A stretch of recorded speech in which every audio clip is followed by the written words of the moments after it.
I'm AJ. I'm Randy, and this is Bourbon Wine and True Crime, a podcast where two friends are going to sit down today to talk about poisoning. Such a fun topic. What are you drinking? I am drinking out of my Welcome to the Shit Show wine glass, my very cheap box Pinot Grigio, because that's what I can afford right now. What about you? You're going to be so proud of me. Oh my God.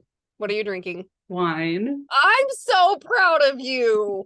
It's a Roussanne from this little winery here called Creekside Evergreen Wine Cellars.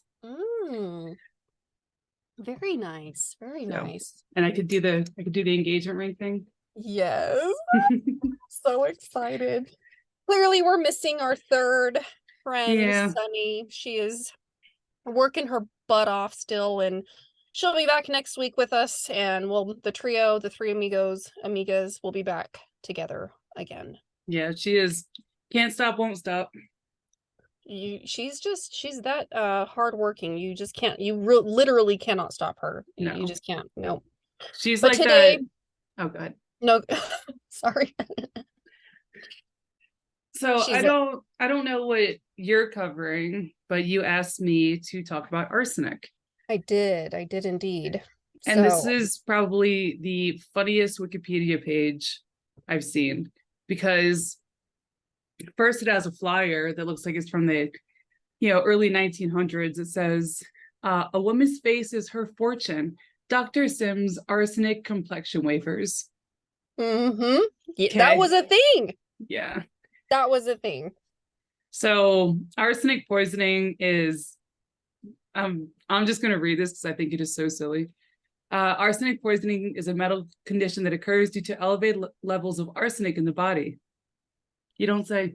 You don't say. It is a metalloid. Yeah, it's a type of heavy metal poisoning, similar to mercury. Mm-hmm. So the biggest way that people get arsenic poisoning is from contaminated drinking water. And you can prevent yourself from getting arsenic poisoning by not drinking contaminated drinking water. You would think that would be pretty common sense, but if they have to spell it out, you know that there's a reason. Yeah, it's people in like third world countries are more susceptible to it because groundwater gets contaminated. Mm-hmm. When arsenic poisoning becomes acute, symptoms may include diarrhea, vomiting blood in the urine, cramping muscles, hair loss, stomach pain, and convulsions. Mm-hmm. Organs that are usually affected by arsenic poisoning are the lungs, skin, kidneys, and liver. And then obviously the final result of arsenic poisoning is death. And yeah, there's a lot of, I guess the best way, if you are in a country or in an area that does have contaminated groundwater, the best way to protect yourself is to try to drink rainwater. I wonder, does it say anything like if you could like similar to taking salt out of water, like doing like boiling and then getting the condensated water out of that? I wonder if that would also remove any arsenic contamination. I'd be curious. Not that I would try it, but just. Well, it doesn't say how you would, if you're in an area that is susceptible to groundwater being contaminated, how you can like protect yourself. I guess if you just start having the early effects, that you need to go see a doctor. Mm-hmm. And like you said, rainwater. Mm-hmm. And then I tried to look up women who murder with arsenic, and it's a lot.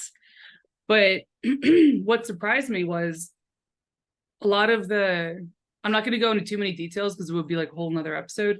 But a lot of the women, I thought it was like, a lot of it was they were in situations where they were in an abusive marriage, mm-hmm. Divorce wasn't an option, arsenic was easier to come by back in the day. Mm-hmm. But there was a lot of women that it's like, I think that they killed their partner to get out of the marriage or for the money. And mm-hmm. then they kept going. Like, then they poisoned mm-hmm. their parents, and then they poisoned their kids, and then they mm-hmm. poisoned and I was like, so did you, it made me wonder if they killed the first person for, I don't want to say like legitimate reasons, but to protect their safety. And they were like, oh, I like the way this makes me feel. I'm just going to keep going with it. Right. Insurance money, that's convenient. How about my brother-in-law? How about my so-and-so? Yeah, but your kids. Sunny bought me a book a while ago called The Poisoner's Handbook, and it's the history of how arsenic became one of the launch points for like forensic science and why it became an important component to test for like in autopsies. Mm-hmm. So it is definitely a woman's weapon. We tend to be more clean. Mm-hmm. We don't like the mess or the fuss. Right. So it's a much cleaner way than like say a gun or stabbing or bludgeoning. You know, it's just it's a lot less it's less fuss Mm-hmm. than other methods of murder. But you're absolutely right. Like women will use that and then it kind of snowballs. It's like, Mm-hmm. oh, that was easy. Like I can do this again. So Well, we're gonna see that in today's case. it's also interesting that a lot of the people that I was reading about played the long game, where it Mm-hmm. was very slow the way they did it. And it was like, I don't, they're just, their organs are failing. The doctors can't figure out what's going on. And then they don't, arsenic isn't something, at least like the cases that I was reading, that they would normally test for. So it was just like, oh, just Right. they were sick for so long. It was a chronic illness Mm-hmm. and they died. And then what happens is they keep going and keep going. And a lot of the times, especially when it's a kid, the kid will be sick and then they're hospitalized and they get better. And then they go Yeah. back home and they get worse. And then they're hospitalized, they get better. And then that's where the red flags start going off.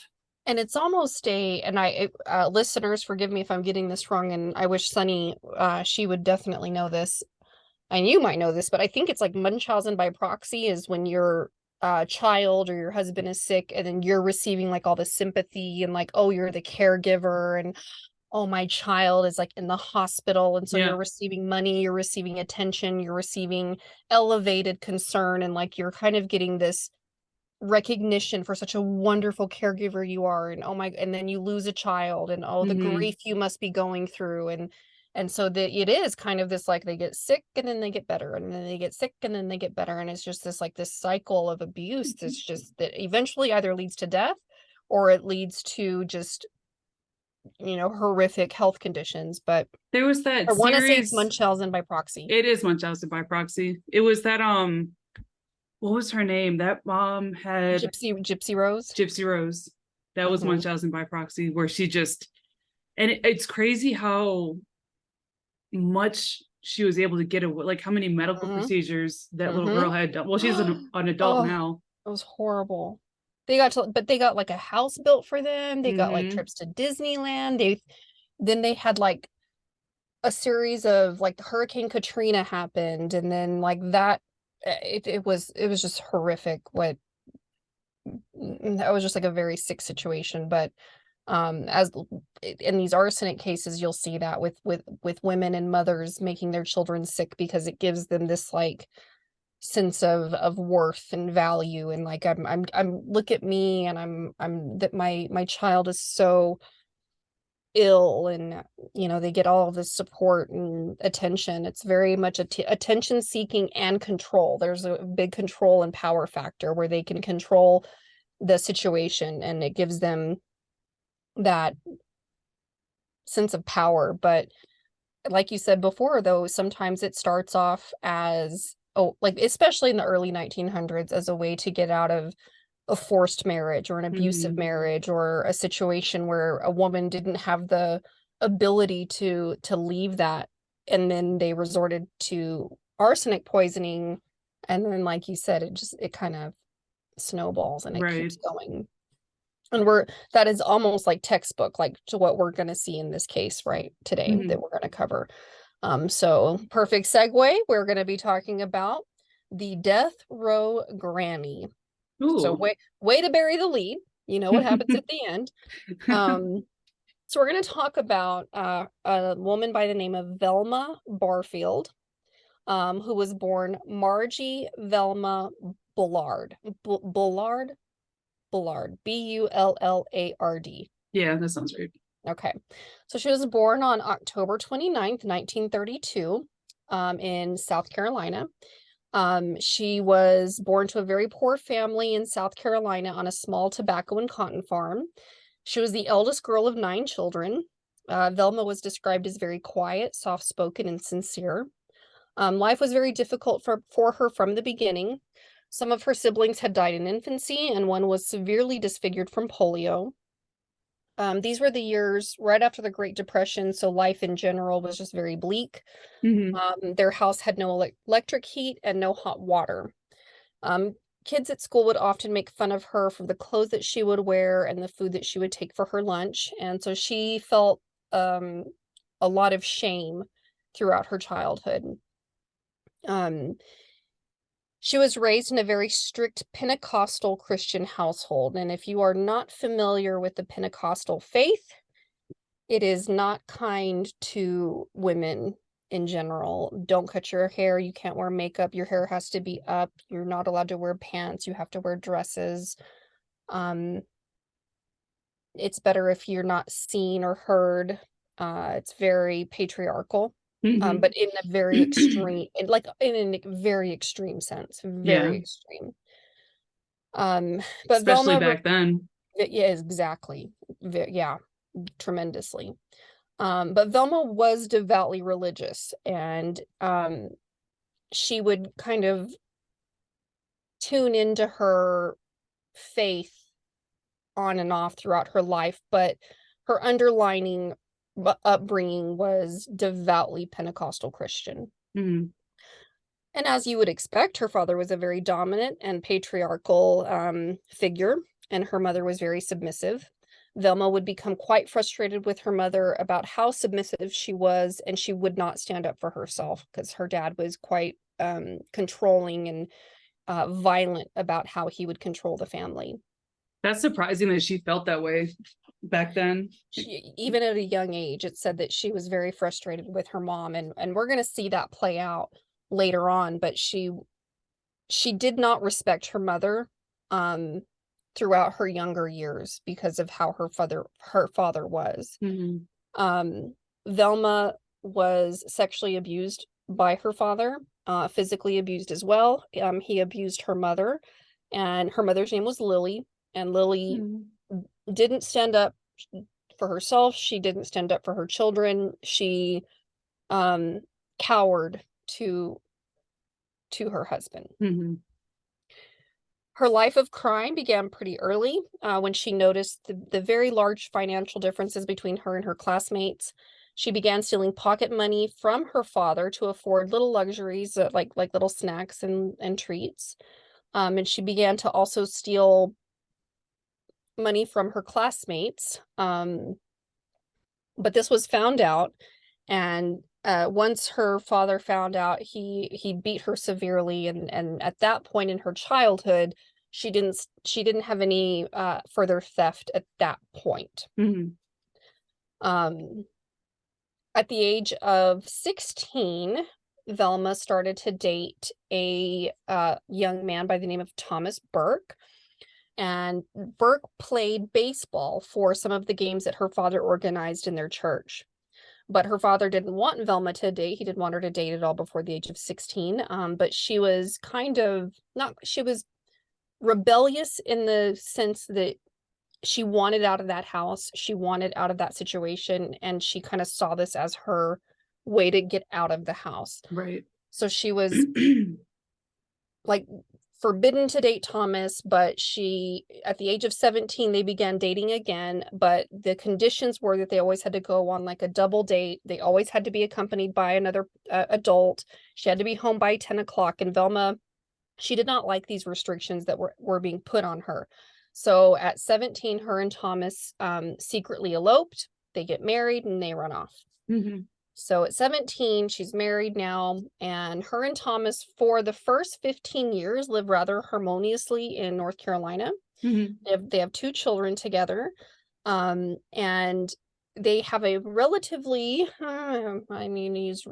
relatively normal marriage with their 2 children.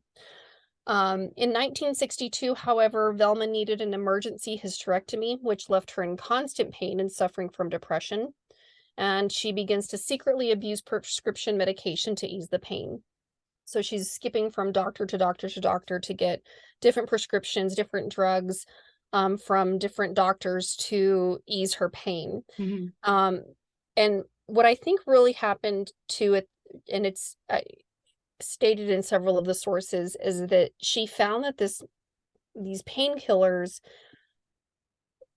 gave her a numbing. It was a way to numb all of the anguish, shame, and pain from the life that she's had up until this point.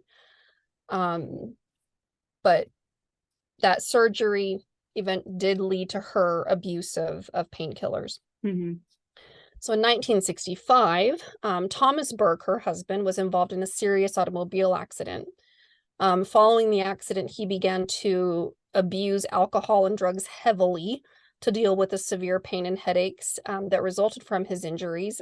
And ironically, this went against her deep Christian beliefs, even though she was secretly abusing pain medication, right? So now she hates her husband because he's going against her Christian faith, and he's abusing medication and alcohol as well.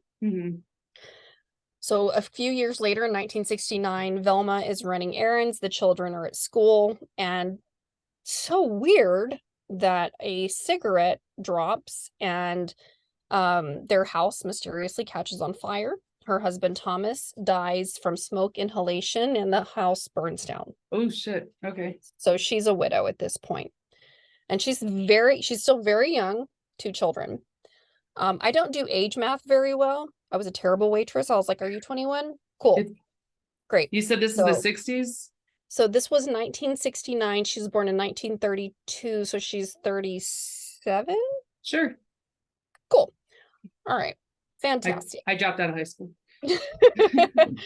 All right. So her husband dies in this fire. He dies of smoke inhalation. And only a few months later, after Thomas Burke's death, Velma began dating another widower named Jennings Barfield. Gotta take a drink. Hold on. Elevator music. I'm looking at pictures of her on Google, and she looks creepy. She looks so old. And she was so young. Like, yeah, I'm looking. It blows my mind. It blows my mind how old she looks. So the man that she starts dating, Jennings Barfield, he did suffer from emphysema and diabetes, and the two were married in 1970. So he's already got some underlying health issues. Their marriage only lasted a few months, according to sources, and it was described as tempestuous. I love that word, tempestuous. It's so descriptive, and I love how what that paints. Yeah. So Velma would overdose on pills. He would take her to the hospital. He'd bring her back home, and then it would all happen again. But then it was very convenient that he suddenly dies on the 21st of March, 1971 of heart failure. Supposedly, allegedly. Do you know if she got any money after her first husband died? I didn't see it in any of the sources, but what it alludes to is that she would take money out in his name to pay for her prescription drug addiction. But it never once alluded to like life insurance money as a motive. The motive was always highlighted as painkiller addiction. Okay. So now she's married to Jennings, but he dies of a quote unquote heart failure, which looks like a natural death. So she's, here we go. At the age of 39, here we go. She's now widowed again for a second time, and a distraught Velma moved into her parents' home in Fayetteville, North Carolina, back in with her very abusive father and a mother that she has zero respect for. Right. Not long after moving in with her parents, Velma's father died of heart failure, lung cancer. So really? Lungs, disease of the lungs. Well, I didn't mention this earlier, but like long-term arsenic poisoning increases the risk of cancer, and exposure is related to the skin, lung, liver, and kidney cancer, among others. Mm-hmm. So no, and this is me speculating wildly. Nowhere in my research did I find that she even alluded to the fact that she could have killed her father. But to me, I feel like it's a pretty big neon sign. Yeah. That not long after she moves in and he sexually abused her, he was horrible. He was a horrible human being. She's not much greater, but I mean, it doesn't take much to put two and two together. Yeah. So in the summer of 1974, Velma's mother, Lily, began complaining of severe stomach pains. She was admitted to an area hospital, but sent home when her symptoms began to subside. Mm-hmm. In August 1974, a man that Velma had been dating was killed in a fatal car accident, which is speculated to like have increased her depression. Mm-hmm. In December of that same year, Lily, Velma's mother, again began to show symptoms of a serious stomach illness. During that time when Velma lived with her mom, so her dad has passed, she's living with her mom, she would forge her mother's signatures on loans to pay for her painkiller addiction. And she did it so many times that the notifications started to be sent to the home. And her mom was the perfect mark. Like she didn't love her mom. Her mom thought that when she moved back in with her, she should be running her chores, she should be cleaning the house, she should be doing what she said. Mm-hmm. And Velma was like not having any of this. Like she was very angry at her mom and was also taking out these loans, forging checks to cover her many doctor's visits and prescription pain medications. And now her mom has already started to show signs of once already going to the hospital, and now she's becoming sick again. So then Lily receives notices in the mail that she has a car loan that's overdue and that her car was going to be repossessed if it wasn't paid off. And she's like, I don't have a car loan. Like, my car is paid off. Like, what is this? And Velma becomes paranoid about this. And once again, Lily becomes seriously ill. Mm-hmm. So in December of that same year, 1974, Lily's rushed to the hospital. But within 2 hours, she's pronounced dead. Oh, geez. So this is December 1974. The doctors were unable to diagnose Lily's illness, and there was never an autopsy performed. Ultimately, it was on the death certificate pronounced as heart failure. They didn't do an autopsy? They did not do an autopsy. So far, no autopsies have been performed. Mom, dad, first husband, nobody. Jennings, her second husband, no one. So she's been married twice, and both parents have died. So 4 deaths. I can't believe that they were just like, we're not sure how she died. Like, it's probably heart failure. Heart failure. There's nothing I could do. There's nothing I could do. Nothing I could do. So now both of her parents are gone, and she is still writing bad checks, but now she's writing bad checks in her dead husband's name. Okay. And those checks are found out by authorities. So she tries to take her own life by overdose, but is unsuccessful. Eventually, she began working. Hold on, I think I skipped a part.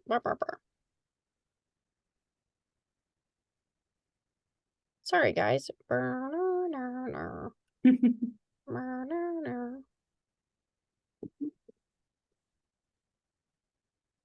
Okay, here we go. All right, so she bounces checks in her dead husband's name. She tries to take her own life. She's unsuccessful. She survives that attempt. But authorities are onto her for the fraud. That's what they're looking at her for. And she begins a new career as a caregiver to the elderly. Guess how that's gonna go. And she begins stealing money from her parents to fund her painkiller addiction. But thankfully, in 1975, authorities are able to connect her to these forged checks, to these bounce checks, to these loans. And she is sentenced for 6 months for just the bed checks, but she only serves 3. Yeah. Because she's a good Christian and she gets out on grounds of good behavior. So then she gets out of jail 1975 and gets another job again as a home health nurse for this elderly couple, a 94-year-old Montgomery Edwards and his 84-year-old wife Dolly. Montgomery was extremely disabled. He was an amputee. He had severe sight problems and was bedridden. His wife Dolly was slightly more mobile, but unfortunately in January of 1977, Montgomery Edwards dies. And nobody's surprised because he's 94. And he's very ill, and so it's natural causes. So Velma continues to live in the house with Dolly as her caregiver. And Dolly is described as being extremely meticulous and wanted things a certain way, and would notice that Velma would get lazy and sloppy, and Dolly would be very direct with her and like express how unhappy she was with Velma's, caregiving and her care of the house. And wouldn't you know it, Velma became very ill. Or not Velma, I'm sorry, Dolly became very ill in February of 1977. So so January Montgomery dies, and by February Dolly is now showing symptoms of extreme illness. What is she getting out of this? Like, because she's stealing their money. Oh man. Yeah, she's just stealing their money. So by the end of February, now Dolly Edwards is also dead. Okay. And doctors are only convinced that she had developed a, quote, strange stomach virus. No autopsy. No autopsy. What the fuck? No autopsy. Velma is 45. Okay. 45 years old. What, for perspective, if you're watching this on YouTube, any listeners, and for anybody who knows me, I'm 42. And this chick looks about 95. Yeah, in comparison. We'll have to post pictures because I'm like, it's wild. I thought she was like 60. It's wild. Like that short hair grandma haircut and those like big glasses. Like they like wanted to look older than they were. I don't know. Anyway, so let's do a count. Mom and dad. First husband fire. Second husband like quote unquote natural causes. Montgomery Edwards, old dude. His wife Dolly. So we're up to 6. Okay. And she's only 45. Yeah. Now this next part, I could not find any more details on, and it was making me crazy.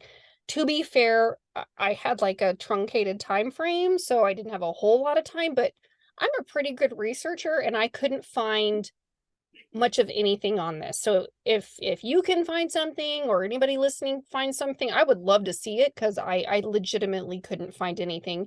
And it'll come full circle at the end. So these 2 people are now deceased that she was taking care of, and she's reassigned to care for another elderly couple by the names of John Henry and Record Lee. Jeez. John Henry dies in June of 1977, and again his doctors diagnose it as a severe stomach virus. What the? And that's the end of the sentence. Like that's all I could find. That's it. But Record Lee, I don't have anything on, and John Henry Lee, there's no other details that I could find. It's so weird. So later on in 1977, Velma's going to church. She's again devoutly Christian. She's going to evening church, Sunday church, Wednesday church, and she meets this fellow Christian by the name of Stuart Taylor. And they begin a relationship. And so they're not married, but they are in a relationship. And so one day, while Velma and Stuart are attending a Pentecostal revival meeting in Cumberland County, North Carolina, Stuart began to complain of severe stomach pain. Velma had begun to slowly poison her partner with rat poison that contained arsenic. Mm-hmm. She would make his cereal, add the milk, and the poison. She would sit across from him at the table while he ate his cereal, and she ate hers, and would watch as he ingested the poison. She watched herself slowly murder him. So this was a slower situation. That is cold. Mm-hmm. He was later admitted to the hospital, but he was dead within a matter of days. It was suspected that he had gastroenteritis, but he was only 56. So he's a pretty young guy. And for him to die of something like gastroenteritis, something that he had not been diagnosed with previously, Mm-hmm. was fairly suspicious to the doctors on his watch. Finally. Right? So his doctors suggest an autopsy. Let's do an autopsy. This is the first one, and his family agrees. Okay. And oddly enough, like Velma is like all in. She's like, yeah, let's do an autopsy. Yes, let's go. Even though she's well aware that she's the one that murdered him, she's aware of how she murdered him, but her performance as like the grieving girlfriend is so much more important for her to maintain. That's what I was gonna say, is if she protested to the autopsy, that'd be a big red flag to the family. Mm-hmm. So even if it comes back where they find the arsenic, she could be like, well, obviously it wasn't me, because I never would have said yes to the autopsy if I poisoned him. Exactly. And that was her mentality, was I'm gonna plead my innocence. Like, I want this autopsy. Like, I'm clearly it wasn't me. So while the autopsy is performed and they are processing the results, the funeral is taking place, and she's just front and center. Like, she's riding in the car with the family.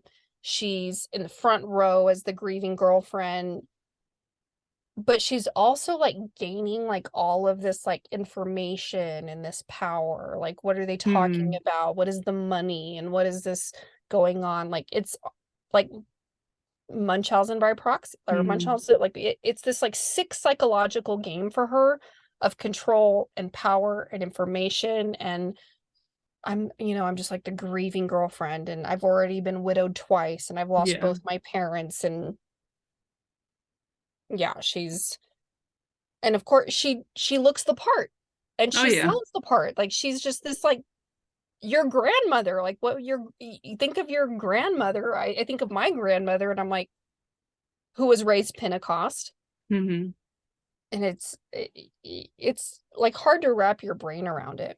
Yeah, you just wouldn't think that. You wouldn't think that of this person. So she's able to sit with these people. She's able to grieve with his family, quote unquote grieve, all the while knowing she's responsible for Stuart's death.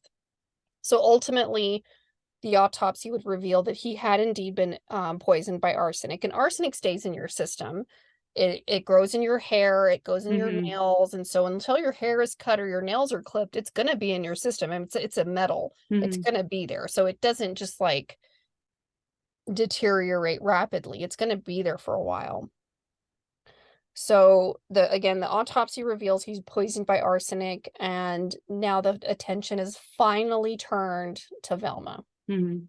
And it is pointed out that Stuart died a very particularly painful and slow death. He was in agony in the hospital. He was in agony at his house, and she watched it. Like, she fed it to him, and she just watched it. Shortly after that, Velma was arrested, and she later confessed to the poisoning with arsenic of Mr. Montgomery, the elder gentleman, and his wife, Dolly. She confessed to the death of John Henry Lee, the one that I can't find much information on, and she confessed to the killing of her mother, Lily Burke. Damn. But not to the father. Not to her, not to any of the others, only to those 4. I count at least 6. Yeah. At least 6. She claimed that she had killed them in order to cover up the fact that she had stolen money from them in order to support her prescription drug use. And then she also ultimately later confessed to poisoning her partner, Stuart Taylor. Mm-hmm. Despite her confessions to these murders, Velma continued to refute the claims that she had killed Thomas Burke and Jennings Barfield. Jennings was her second husband. Mm-hmm. Jennings was eventually exhumed, and traces of arsenic was found in his body, although she would not confess to his murder. Mm-hmm. Bitch, please.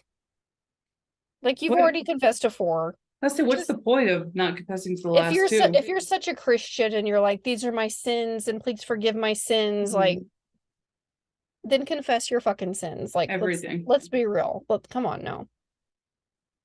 Anyway, while on trial, Velma did take the stand in her own defense.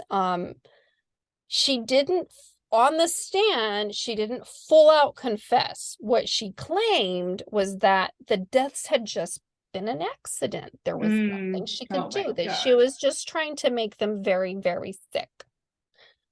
With rat poison. While stealing their money for her painkiller drug addiction. Mm-hmm.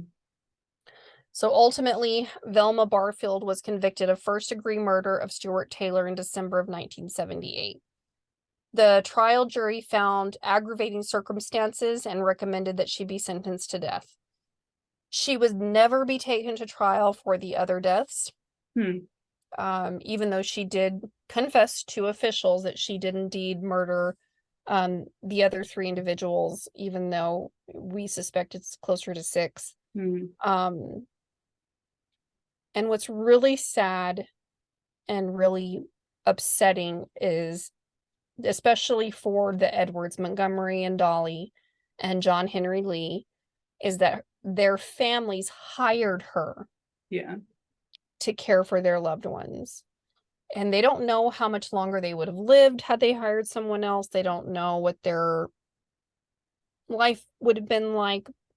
But the guilt that was on those family members was terrible, I'm sure. Like, immeasurable. Like, you can't even comprehend it. So ultimately, she was sentenced to death, and the judge recommended death. The jury only took a few hours to come back to recommend the death sentence. And in 1978, this was around the time that federally the death sentence was reinstated, because it had been deemed unconstitutional there for a little while, and then now it's brought back. And she would be the first woman sent, or at least sentenced to death in almost 4 decades. Jeez. While on death row, Velma became a born-again Christian, and she began to minister to fellow inmates and guards.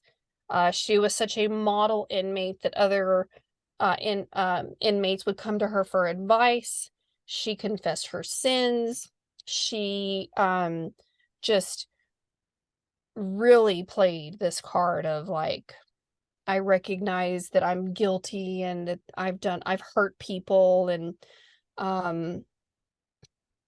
but I should be given clemency. So she began writing letters to Governor Jim Hunt, in which she argued that her born-again Christian faith should be considered as a mitigating factor for commuting her sentence to life in prison. And she did indeed garner a great deal of support from many Christians across the United States, including evangelists Billy Graham and his wife Ruth. There it is. Yeah, truly. Fuck off. Because they're they're just the picture of morality. Oh, truly. Governor Hunt thankfully denied her requests for clemency, and Barfield also appealed her conviction to the United States District Court of Eastern North Carolina. Despite a temporary stay of execution, her legal appeals were eventually denied. Good.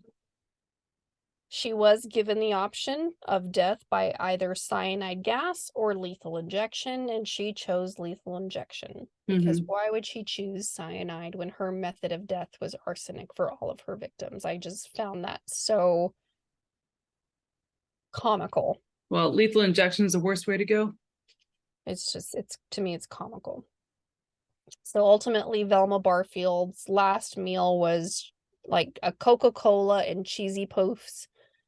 She wanted to wear pink pajamas and made sure she wanted to wear a bra during her execution. She was executed on November 2nd, 1984. She died approximately 2:15 a.m. in the Central Prison in Raleigh, North Carolina. She was 52 years old at the time of her execution, and she was the first woman to be put to death by lethal injection in the United States. What? Oh, I didn't know that. And that is the case of the death row granny.